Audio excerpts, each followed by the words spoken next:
बोला choose 5 answers and write letter A to G। मतलब आपका ये जो 26, 27, 28 यहाँ पे आपने A to G लेटर लिखना है।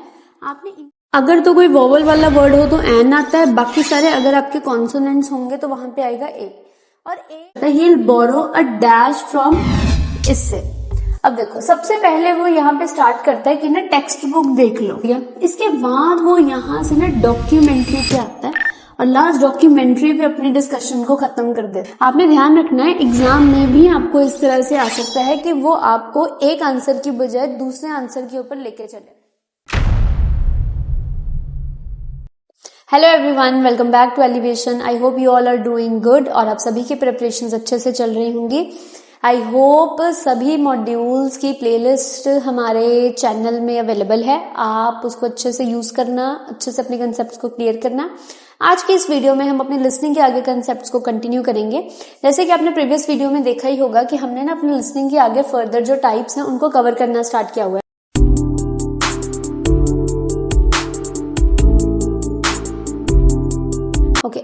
पहली वाली वीडियो से अब आगे कंटिन्यू कर रहे हैं। डिफरेंट टाइप्स हैं। आज की जो ये वीडियो है इसमें हमने बेसिकली अंडरस्टैंड क्या करना है कि हायरार्की कंप्लीशन टाइप क्या होती है, इसको हमने अंडरस्टैंड कैसे करना है। जब हमें वहां पे टाइम मिलेगा उस टाइम पे हमने अपने कीवर्ड्स को कैसे ढूंढना, कैसे प्रिडिक्ट करने की कोशिश करना, तो इसमें वो समझेंगे। चलिए अब बिना किसी टाइम के को स्टार्ट करते हैं। यहाँ पे आप देख सकते हो कुछ मैंने डूज एंड डोंट्स लिखे हुए हैं और साइड पे आपको एक फॉर्मेट बताया हुआ है। समरी कंप्लीट जो हायरार्की होती है ये हमारे पास दो तरह की आती है। एक तो होता है कि आपने खुद उस टाइम पे वर्ड सुनना कि उसने वर्ड क्या बोला, एक तो ये टाइप होती है। एक टाइप ना इसमें हमें आती है, आपको ना वर्ड्स गिवन होंगे इस तरीके से, आपने जस्ट उन वर्ड्स को यहाँ पे फिट करना होगा। तो हम दोनों ही टाइप्स को एक बार कवर करेंगे। सबसे पहले तो देखो आपको वहां पे टाइम मिलेगा, आपने ना उस टाइम को प्रॉपरली यूज करना। सबसे पहले तो उस टाइम में ना अपने ऊपर पढ़ लेना है आपने कितने वर्ड्स में आंसर बताना है। No more than 2 words, 1 word, 3 word, whatever जो भी आपको वहां पे कमांड में दिया होगा। उसके बाद try to underline the main keywords, अपने मेन कीवर्ड्स को अंडरलाइन करना। जेम्स के बारे में बात चल रही है, work as a dash, dash लगा हुआ है, इसका मतलब आपका जो आंसर होगा वो एक कॉन्सोनेंट पे होगा और सिंगुलर होगा, बिना AEIOU वॉवल के होगा आपका आंसर। ही प्रिपेयर्स डैश, वो यह प्रिपेयर करता है। His aim is to dash, उसका एम क्या है। He source the highest, sorry यहाँ पे स्कोर्स आएगा, ही स्कोर्स द हाइएस्ट, क्या हाइएस्ट स्कोर किया उसने। तो इस तरह से मैंने कीवर्ड अंडरलाइन कर लिए। Keep right answers properly, answer को यहाँ पे प्रॉपरली लिखना है कि वो क्या बता रहा है। आंसर प्रॉपरली लिखने का मतलब है कि आपने ना कैपिटल लेटर्स में लिखना है। Keep in mind some similar words, अब सिमिलर वर्ड जैसे Jem work as a dash, अब फॉर एग्जांपल उसने कोई डिस्क्रिप्शन ट्रांसक्रिप्ट में स्टार्ट करा कि वो किसी हॉस्पिटल में काम करता है, तो फिर यहाँ पे क्या आएगा, James work as a doctor हो सकता है, वार्ड बॉय हो सकता है, रिसेप्शनिस्ट हो सकता है। तो जिस तरह की डिस्क्रिप्शन चल रही होती है उस तरह का कीवर्ड अपने माइंड में लेके आना है। Write answers in capital letters, answers को कैपिटल लेटर्स में लिखना है। Must use singular plural form, singular plural जैसे अभी मैंने आपको बताया यहाँ पे ए लगा हुआ है, इसका मतलब आपका आंसर यहाँ पे प्लूरल होगा, सॉरी यहाँ पे ए लगा हुआ है, आपका आंसर यहाँ पे सिंगुलर होगा। ये प्लूरल और सिंगुलर है। Keep in mind next question. अब यहाँ पे ना उसने वर्क के बारे में बताना है, नेक्स्ट में वो प्रिपरेशन के बारे में बताएगा कि वो अपने काम को प्रमोट करने के लिए क्या कर रहा है। जैसे वो प्रमोशन या फिर प्रिपरेशन के ऊपर आएगा ना, आपने ना साथ ही में नीचे आ जाना है। अगर लिख लिया ऊपर तो ठीक है, अदरवाइज आपने वो क्वेश्चन वहां पे स्किप कर देना है। इन बातों का आपने यहाँ पे ध्यान रखना है। ओके, एक तो हमारे पास ये वाली समरी होती है जो ऐसे नीचे नीचे चलेगी, है ना। एक हमारे पास टाइप इस तरीके से आती है जिसमें ना आपने जो भी आंसर्स अपने फिल करने होंगे वो ना आपको यहाँ पे बॉक्सेस में गिवन होंगे। हो सकता है वो वहां पे कोई सिनोनिम यूज करे, तो आपने ना वो सिनोनिम इनमें से किसके साथ सबसे सुटेबल मैच होता है, आपने उसको अपना आंसर लगा लेना है। फॉर एग्जाम्पल उसने बोला locate and read articles, locate dash visitors और सिटीज। अब ध्यान रखना है यहाँ पे भी एस वाला वर्ड है, यहाँ पे भी एस वाला वर्ड है, इसका मतलब चांस क्या है कि यहाँ पे भी वर्ड वही आएगा जिसके ऊपर एस होगी, विजिटर्स और सिटीज। फॉर एग्जाम्पल उसने बोला वर्कर्स, वर्कर्स के लिए मेरा वर्ड कौन सा सुटेबल होगा, एम्प्लॉइज, तो यहाँ पे एम्प्लॉइज आ जाएगा इस तरीके से। Prepare and carry out dash, क्या करना है, कैरी आउट, जो भी आपको सबसे ज्यादा सुटेबल लगेगा आपने उसको यहाँ पे लिख लेना है। Check whether the dash of interviews can be used. Check whether sources of interviews can be used, patterns can be used. तो जो भी वो ट्रांसक्रिप्ट में आपको बताएगा, जो उधर सबसे ज्यादा मैच होगा आपने उसका आंसर यहाँ पे लिख लेना है। Select relevant dash for the articles. Relevant मतलब जो सही हो, एप्रोप्रिएट हो। फॉर एग्जाम्पल उसने बोला रिसोर्सेज, रिसोर्सेज के लिए मेरा सबसे अच्छा वर्ड कौन सा जा रहा है, सोर्सेज। तो उस तरीके से आपने अपने सारे आंसर्स को इसमें मार्क कर देना है। सबसे अच्छी बात इसकी ये होती है कि ये एज इट इज ना आपका सीरियल ऑर्डर में चलेगा, तो एज सच आपको कोई इसमें बहुत ज्यादा प्रॉब्लम या इशू नहीं आएगा कि हमने इसको अटेम्प्ट कैसे करना है। बस ऊपर कमांड चेक कर लेनी है कि आपने वर्ड्स को खुद फिल करना है या फिर आपको वहां पे सेपरेट वर्ड्स इस तरीके से गिवन होंगे। अब हमने एक बार समझ लिया कि इसको करना क्या है, टाइप क्या है। अब हम एक बार ये ट्रांसक्रिप्ट से करके देखेंगे कि ये वाली टाइप है, टाइम को यूज कैसे करना है, बुलेट पॉइंट्स को अंडरलाइन कैसे करना, और फिर ट्रांसक्रिप्ट को सुनते हुए हमने अटेम्प्ट कैसे करना। ओके, अब हमने एक बार समझ लिया कि हमारे पास टाइप कौन सी है। अब हम आगे उसके एक एग्जाम्पल से स्टार्ट करेंगे कि ट्रांसक्रिप्ट को सुनते हुए हमने उसको अटेम्प्ट कैसे करना है। सबसे पहले हम एक एग्जाम का एक फॉर्मेट देखेंगे। एग्जाम में जैसे आप देख रहे हो कि आपको इस तरह से ना वहां पे ये वाली टाइप आएगी। आपको सबसे ऊपर बोल्ड करके टॉपिक दिया होगा कि इसके बारे में आपको डिटेल्स है, वाइकिंग्स के ऊपर आपका टास्क दिया हुआ है, और नीचे ना आपको हायरार्की बनी हुई है एक, है ना, देख सकते हो यहाँ पे बीच में आपको एरोज लगे हुए हैं। इन एरोज का मतलब है ये इस तरह से डाउनवर्ड डायरेक्शन में ना आपके सारे यहाँ पे इलैबोरेशन चलेंगे। सबसे पहले तो जब ये टाइप करनी है ना, ऊपर ना कमांड चेक कर लेनी। उसने बोला है choose 5 answers and write letter A to G। इसका मतलब आपका ये जो 26, 27, 28, 29 और जो 30, यहाँ पे आपने A to G लेटर लिखना है। आपने इनको नहीं लिखना क्योंकि हमें ऊपर कमांड में उसने बोला नहीं है। उसने बोला A to G। For example अगर आपको 26 का आंसर लग रहा है टेक्स्ट बुक, तो आपने ना यहाँ पे F लिख देना है। 27 का आपको डॉक्यूमेंट्री लग रहा है तो आपने यहाँ पे G लिख लेना है। प्लान द, क्या प्लान, फॉर एग्जाम्पल आपको लगा नोट्स, तो यहाँ पे C आएगा, तो यहाँ पे A, यहाँ पे B, इस तरीके से।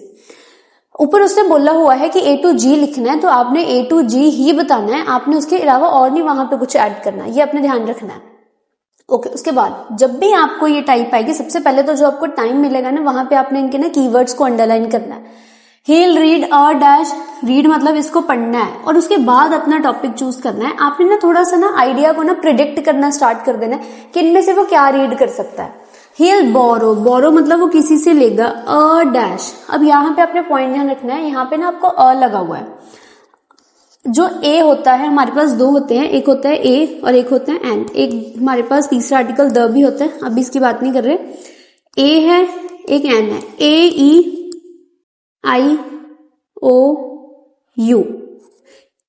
अगर तो कोई वोवल वाला वर्ड हो तो एन आता है, बाकी सारे अगर आपके कॉन्सोनेंट्स होंगे तो वहां पे आएगा ए। और ए और एन के पीछे जो आंसर होता है वो सिंगुलर होता है। अब यहाँ पे ए लगा हुआ है, ए मतलब एक, तो यहाँ पे इसका मतलब जो आंसर होगा वो सिंगुलर वाला वर्ड होगा। अब आप ऊपर से एस और एस वाले वर्ड हटा दो, मेरे पास एक नोट्स है, एक बुलेट्स है, इसका मतलब इन दोनों ब्लैंक्स में ना ये आ ही नहीं सकता। और फिर अ लगा हुआ है, इसका मतलब आप यहाँ पे ना कोई कॉन्सोनेंट वाला वर्ड देख लो।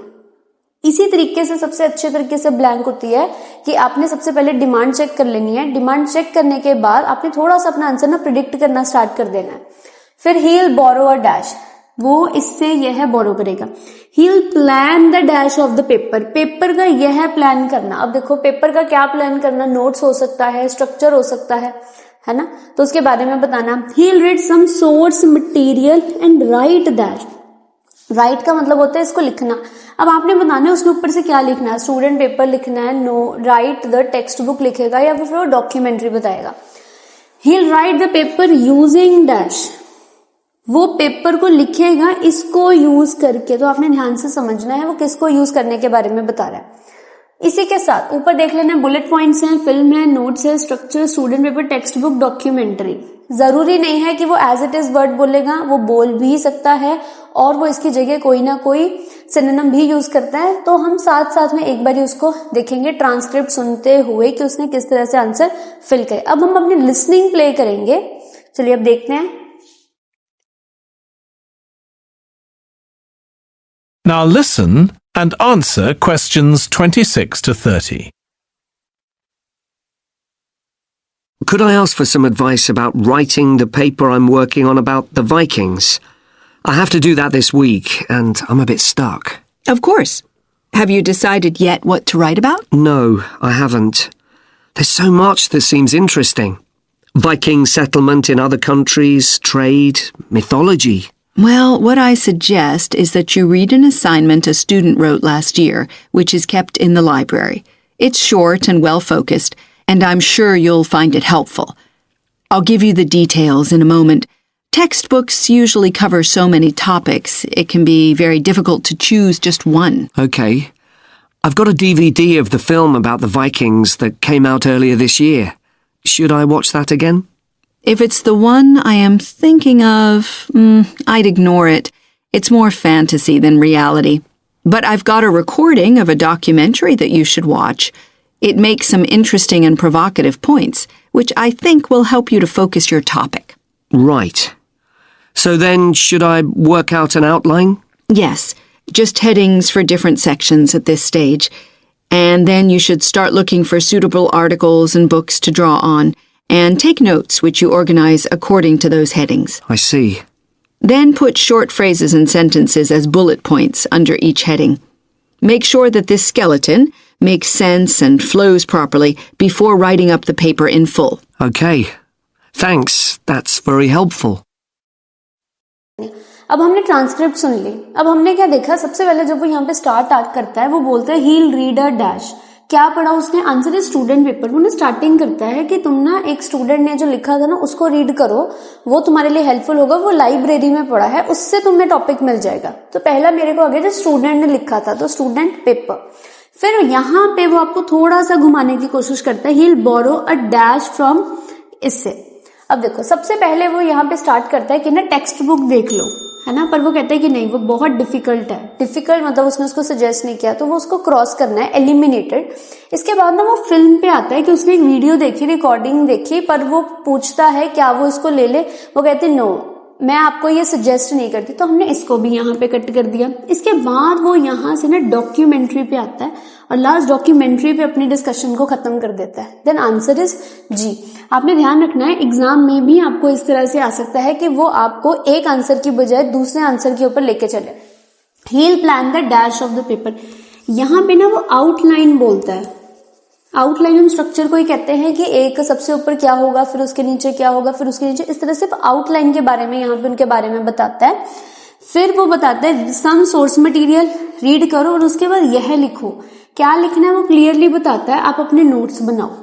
इसी तरीके से वो सेम वर्ड भी आपको बोल सकता है, वो हो सकता है इसकी जगह कोई और सिनोनिम पिक करे। He will write the paper using dash. ये तो वो स्टार्टिंग में आपको ना बुलेट पॉइंट्स बोल देता है, तो फिर हमने उसका आंसर लगा लिया ए।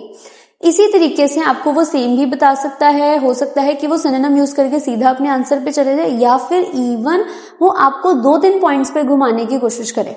आई होप आपको ये टाइप क्लियर हो गई होगी, और ऐसी वीडियोस के लिए आप हमारे चैनल को सब्सक्राइब जरूर करें और लाइक शेयर भी जरूर करें। Thank you.